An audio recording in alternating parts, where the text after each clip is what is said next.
President Trump, he did it today. He pulled the U.S. out of the Paris Climate Accord. We're going to have reaction and discuss the repercussions already being felt. Then, former FBI Director James Comey scheduled to testify in front of Congress a week from today. But the question is, will the White House block him from appearing? Also, the race to replace Chris Christie, it's in the home stretch. We'll preview Tuesday's gubernatorial primary in New Jersey and look at who's leading the horse race. Good evening, everybody, and welcome to RFL. I'm Richard French. Well, the United States, most powerful nation on earth, with the largest economy by far, is now in the same club as Syria and Nicaragua, as the only three countries on this planet that are rejecting the Paris Climate Accord. President Trump making that announcement in the Rose Garden just a few hours ago. Another promise kept. We're getting out, but we will start to negotiate, and we will see if we can make a deal that's fair. And if we can, that's great. And if we can't, that's fine. President Trump announcing in the Rose Garden today that the United States will officially withdraw, joining only Syria and Nicaragua as countries not part of the Paris Climate Accord. Under the agreement, more than 190 countries committed to cutting greenhouse gas emissions in an effort to combat climate change. Trump wants to increase fossil fuel output in hopes of reviving the coal industry, though numbers show more Americans work in car washes, theme parks, and even Arby's employs more workers than the coal mining industry. Global warming and that, a lot of it's a hoax. It's a hoax. I mean, it's a money-making industry, okay? The president had strong opinions coming in on both sides of the issue from his inner circle. The decision? It's seen as a win for Chief Strategist Steve Bannon, who, along with 22 Senate Republicans, pushed for Trump to pull out of the deal. And it marks a loss for Ivanka Trump, Jared Kushner, and even the Pope, Apple CEO Tim Cook, and Tesla's head Elon Musk, who all lobbied to stay. I think withdrawing from the Paris Accord is a historic, monumental mistake that we will pay the price for the next several generations. Barack Obama was instrumental in this Paris Agreement. He also released a statement today after the announcement from President Trump, saying in part, the nations that remain in the Paris Agreement will be the nations that reap the benefits in jobs and industries created. I believe the United States of America should be at the front of the pack. But even in the absence of American leadership, even as this administration joins a small handful of nations that reject the future, I'm confident that our states, cities, and businesses will step up and do even more to help lead the way and help protect for future generations the one planet that we've got. Now, even Secretary of State Rex Tillerson, formerly of Exxon, and Energy Secretary Rick Perry, they wanted the U.S. reportedly to stay in the deal. So did some of the biggest companies on earth, including, yes, Exxon, Apple, Google, Walmart, DuPont, BP, Shell Oil. Now, the vast majority of Americans, if that matters, if America is first here, they were polled on this issue by Yale, and almost 70% wanted the U.S. to stay in the pack. So it all begs the question, why? Let's bring in our panel to answer that. Richard Brodsky is a former Democratic New York State Assemblyman, now a senior fellow at Demos, professor at NYU, and a bon vivant. Dominic Carter, political journalist and author. Mike Morey, managing director at SKD Knickerbocker, and Andrew Whitman, our senior political correspondent. I can't find Mike, other than keeping a pledge to his base, and let's be clear, with more than 50 Republican senators, only 22 of them actually asked the president to go through with this. You know, from just nakedly political, right? I guess I get why he did it, but my God, I never thought in 130-something days he would manage to take us out of a leadership role in the world. And I don't think I'm exaggerating. That's really where now China and Germany are filling the void as to who's taking point on this. It's insane. It is. If you think historically about the role of the United States, the 20th century was considered the American century.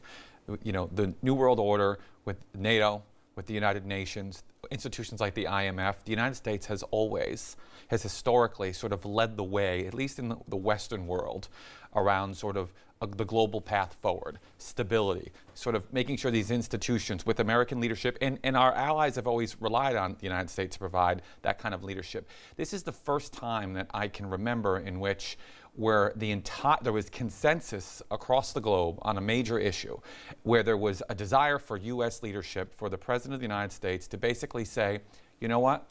America doesn't want to lead anymore. I remember for the last 8 years before President Obama was elected, there was a lot of rallying on the right about President Obama leading from behind. If there's ever an example of the United States leading from behind, or a president leading from behind, it is when the largest, most powerful, most influential country in the nation decides it's going to step out of an agreement that every power in the world has been a party to. And allow a nation like China to assume this kind of a global leadership role in the absence of the most powerful country on earth. I don't think it is an understatement at all. I think it is the larger message here is outside of the destruction that we'll see for generations to come, for my kids, for my grandkids. I think the larger thing that everyone should be really frightened by is in the absence of American influence in global affairs, in the absence of American leadership and sort of the Western order of the world, what does that mean for our long-term security? What does that mean when you step out of an agreement like this and there becomes a void in leadership? When let's remember, the wars were started across this globe because there was sort of no hegemonic power. There was no sort of leadership exercised. And President Trump has decided in his short few months in office that the United States is going to step back from its leadership role in the world and essentially do what it accused the Obama administration for doing for 8 years.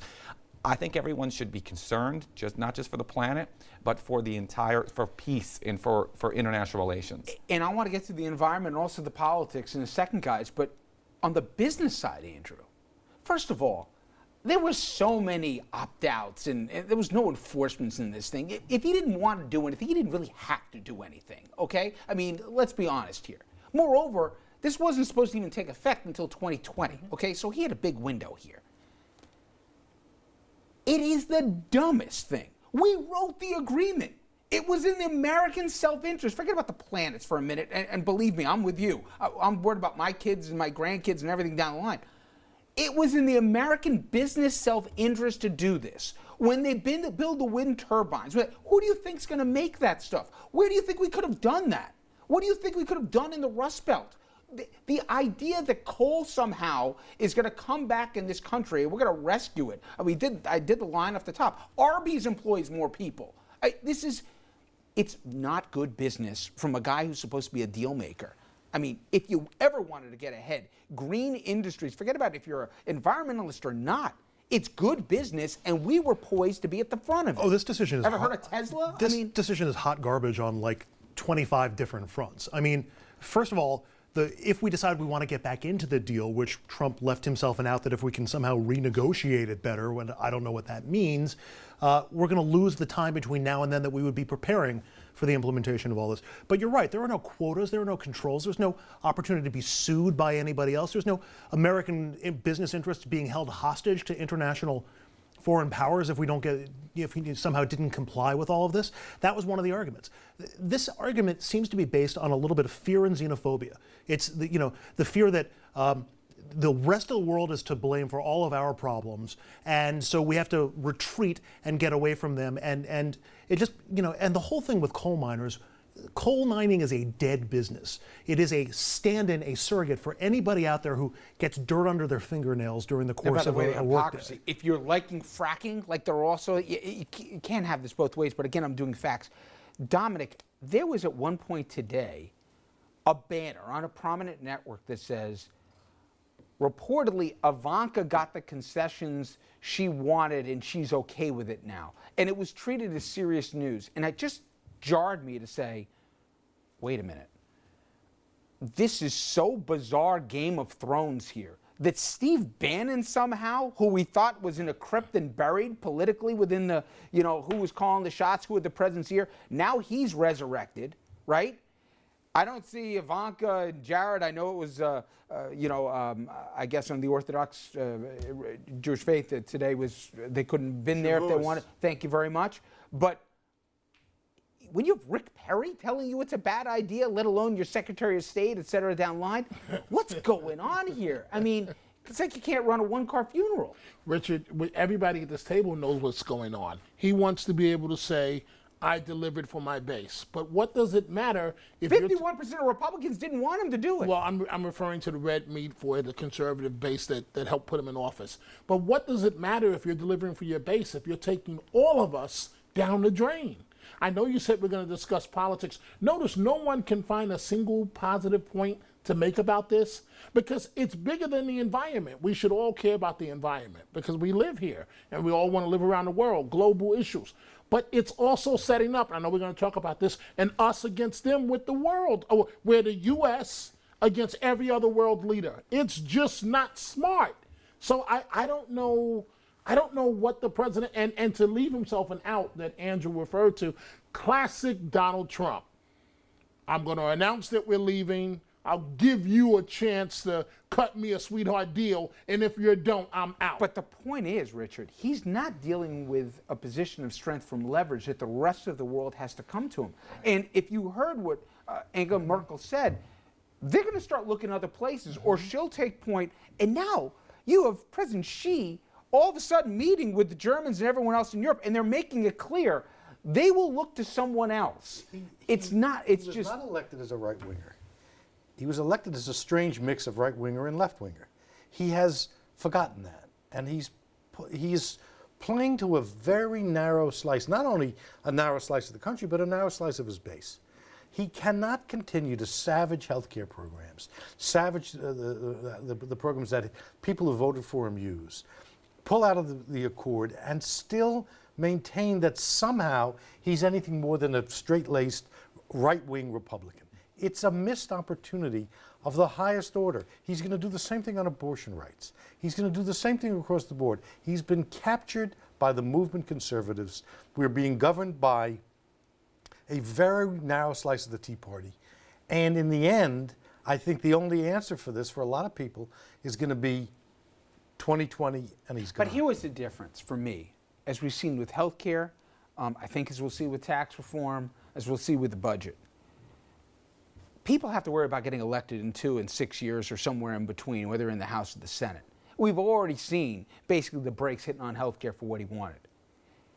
So as much as I found it disconcerting, some of the things in the us against them, as I think Andrew rightfully said, it's today he did something that's going to impact me and my family, and he's not speaking for anybody that I know. And he's certainly not speaking for the plurality of America. With him, Richard.